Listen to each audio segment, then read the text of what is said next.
All right, man. So today on this episode, we're talking about my personal marriage fails and wins, Valentine's Day editions. Valentine's Day just passed, and so it's a little different. I want to give you an insight into the things I'm working on, struggling with, and how I'm applying the things myself that I'm trying to show you guys and teach you guys. So this Valentine's Day, I bought my wife some flowers. This is a picture of them. This is a few days later now, so I didn't give them to her like this. They looked better. They looked newer. If you're listening to this, they're kind of wilted now. Um, but I went to the store. I got them. I got a card that was I thought funny. Wrote a nice note in it. And as I'm driving up to give these to her, I'm thinking to myself, remember, don't expect anything. Give these to her because you want to do something kind and nice, not because you expect something back. The things I tell you guys all the time, I'm reminding myself of those same things. So I get home and I give her the flowers, I give her the card, and her reaction is almost nothing. Okay, tiny smile across her face, but just looks like she doesn't care at all, basically. Um, and so, I give it to her. I'm trying to remind myself, like, don't expect anything. It's okay. It's fine. But inside, here's what's really going on. So the thoughts I was having were, she doesn't care, right? She doesn't care that I did this for her. She doesn't get excited about things, right? I thought about, how another girl might have reacted, or how my mom or my aunt or my sister-in-law, kind of comparing my wife to them unfavorably, right? Saying, they would have been more excited than my wife was about this. So, I'm asking myself, why can't she just get excited about things? Why can't she, basically be this image of how I think she should be in my head? Which anytime we do that, of course, we end up creating problems for ourselves. When we say our wife should act this way so I can be happy, that's a problem, right? And that's what I was falling into here for sure. If she would just get excited, I could be happy, right? I could have this day be good, for me, if she would just take care of my emotions, right? If she would make me feel good about myself, which we understand she can't really do, but I was in that mindset. Okay. So what feelings did I have as I was thinking this? Oh, she should have acted this way. She didn't. She doesn't care. Right? My feelings, I was mad. Okay. I was frustrated. Look, I bought these things. And then my mind started saying too, look at all the other things I did. I pay for the house. I take the kids here and there. I do all these things, and just kind of spiraling, right? Getting more and more upset, more and more angry. And so I started thinking to myself, well, I should go up and tell her. I should tell her how I feel. I should tell her that I'm mad that she's not getting excited about these things.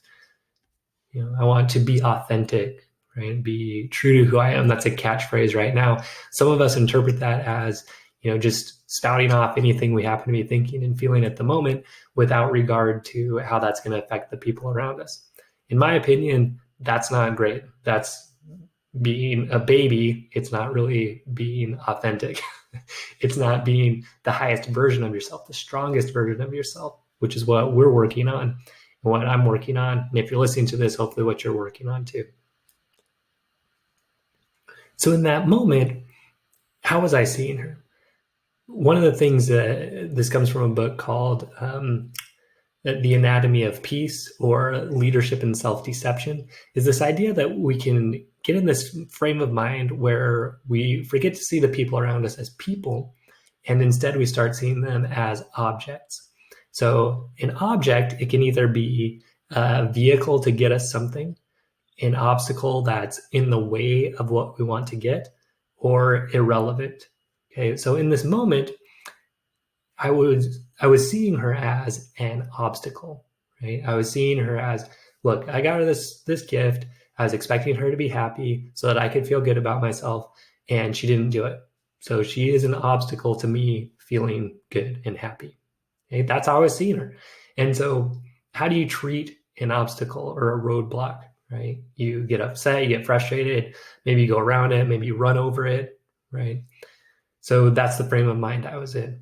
Now, thankfully, all the things I tell you guys to do, I've done a lot of work on myself and obviously continue to do this work on myself. But I just thought to myself, you know what? The result that would probably happen from me just being authentic, quote unquote, um, is probably more disconnection, right? If I come in there and say, hey, you should have done this, you should have acted this way, more disconnection, her feeling worse, me feeling maybe a little bit better, but not really, you know. So thankfully, I just kind of realized my thoughts were off, and we got into the car, started to drive to our date that we had, and I decided to just ask her, how are you feeling? So that was a good moment for me, right? That was a little bit of a win.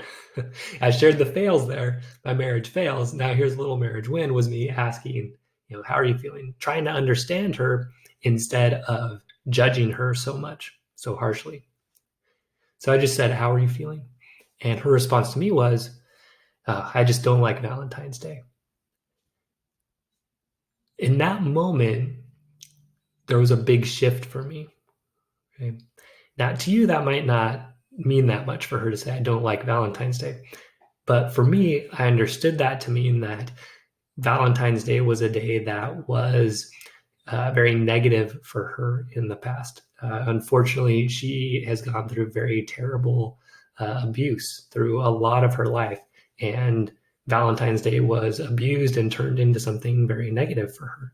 So in that moment, I just remembered, oh my goodness, like I'm making this all about me, where her sadness or lack of excitement or reaction has nothing to do with me, right? It has to do with her trying to handle all this negative thoughts and feelings that are going on for her.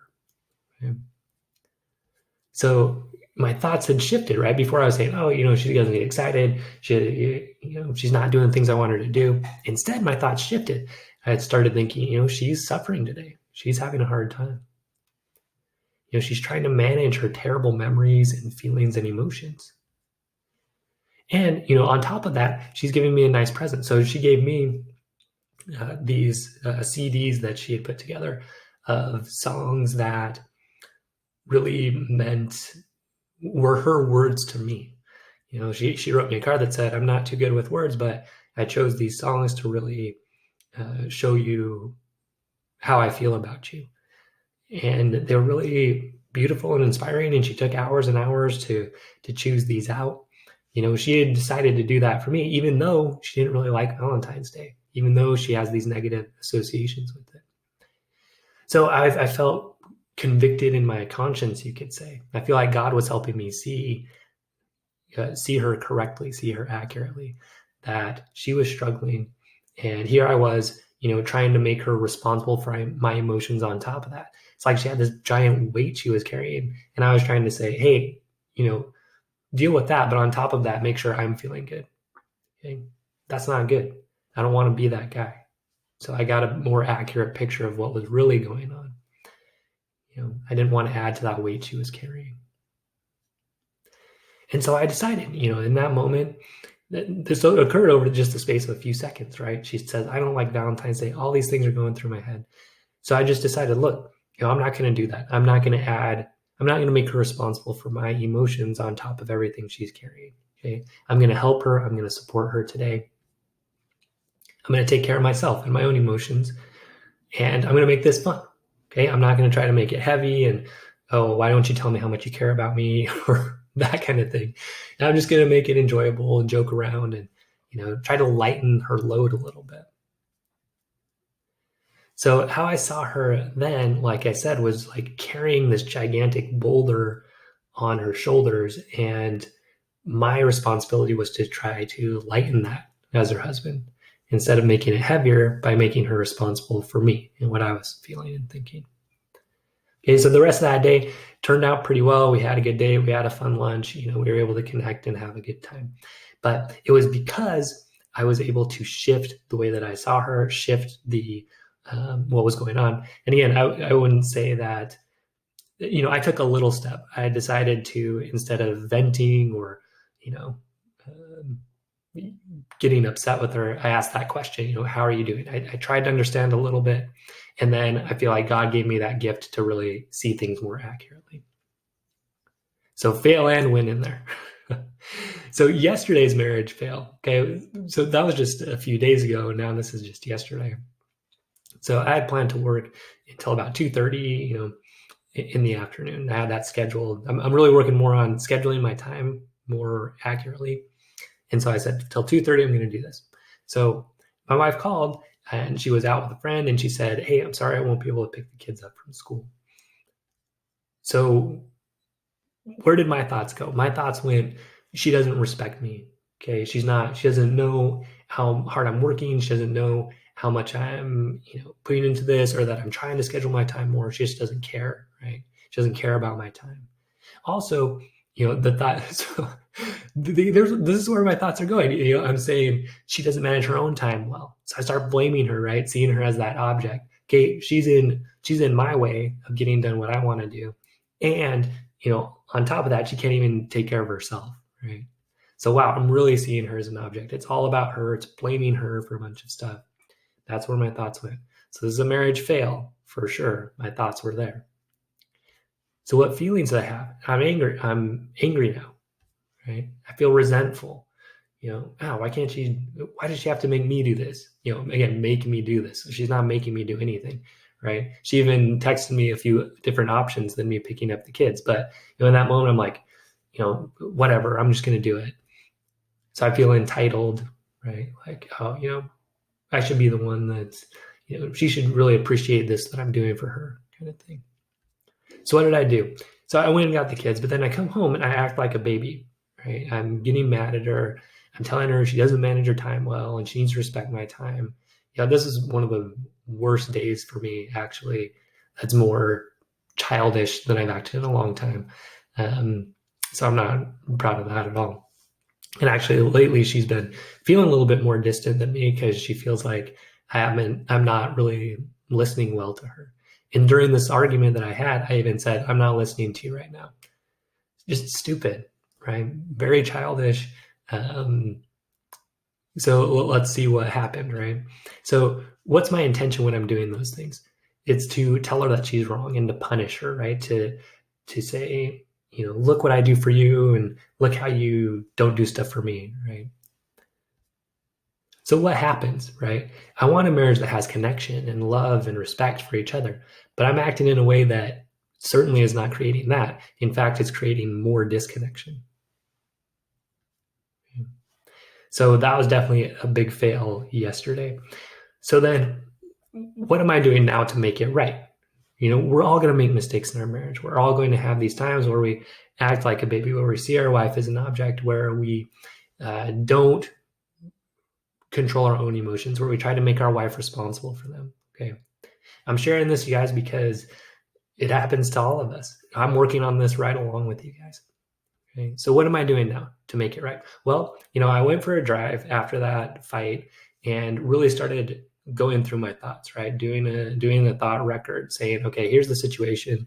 She said that she needed to pick the kids up. My thoughts are she resented me, but what's the truth, right? The truth was she went out with a friend. She wanted that time. She tried to offer different options. She's feeling disconnected, like I'm not listening. And I kind of proved that to her by even saying, I'm not listening to you. Okay. So I had to rethink, right? I had to change my thoughts. And I had to remember again, it's not about me. And she's still struggling right now, right? This, the stuff she went through, she gets these memories, she gets bad dreams about it. She struggles. She has a hard time. And as I kind of thought about this again, I just remembered, look, it's not about me, and starting to see her struggle. And then my responsibility again to help lighten that load, not make it heavier by making her take care of me. This is a pattern that has happened a lot in our marriage. And if your wife has been through trauma, maybe you have something similar going on or depression or anxiety, right? When your wife is struggling, it feels like a disconnect from you. This is what happens to me. It feels like she's pulling away. And so my reaction often is to try to get her back.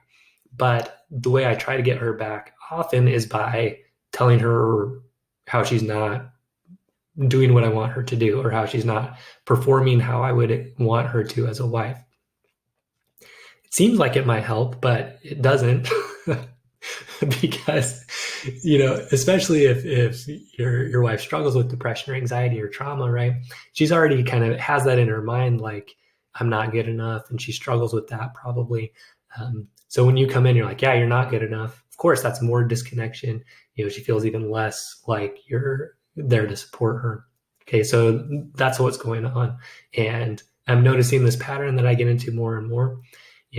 What I really need to do is focus on filling myself up during these times, understanding, my wife, she is carrying that burden. And so for her to really come in and, support me, or to take care of my emotions, right, isn't going to happen that great right now. So I need to remember that and reach out to my network of friends and church leaders and family, right, that can support me a little bit more. But even more than that, focus on feeling God's love for me, right? Because when I feel that, I'm full, right? I feel full, and then I can share that love with my wife. Okay, it's powerful to really feel God's love for me. So I feel like I'm back there now this morning, today, and it feels great. And I can go and share that love with her. So, last night I apologized. I said, look, I'm sorry I acted like an idiot, like a baby. I know you're struggling right now, and I'm making it worse. Yeah, I lightened things up. I sent her kind of a funny text. She sent me one back. So, we're back on track. I took the kids to school. Well, we're not all the way there though, right? I did some damage here by the way I acted, kind of re-traumatized her in a way, right? Because of what she went through, she thinks love means being taken advantage of, right? You're only loved when you do certain things for me, even if you don't want to do those things, especially when you don't want to do those things, right? That's what she learned growing up in a traumatic environment. And I sort of acted that way. So that's not good. And that's going to make things a little bit worse for a while. And I need to understand that and earn her trust back by feeling God's love for me and sharing that with her, not expecting things back. Okay. We're still in the reconnecting process right now. We're back on a pretty good foot, but we really need to sit down and just kind of deeply understand each other. I need to probably apologize even more and just keep showing by my actions, hey, I feel God's love for me. I'm going to share that with you. And, let's keep moving forward here. Because guys, here's my main goal, and this is what I was reminded of as my really mission, and why I believe God has chosen me to be married to this wonderful woman. Okay, my purpose in my marriage is to show her what real love is. I'm tearing up a little bit. It's a good reminder for me. Okay, that's my purpose, right? She learned exactly what love is not. And my purpose is to show her what real love is. And that is God's love. It's one unconditional love. It's real love. So I need to feel that for myself and show that to her. Okay. And I can do it because, I have these skills and I'm learning them, still working on them, as you can see. But those are my marriage fails and wins for the week. Hope you enjoyed this. Leave a comment if you're watching this on YouTube or Facebook or wherever. And yeah, we'll see you next time.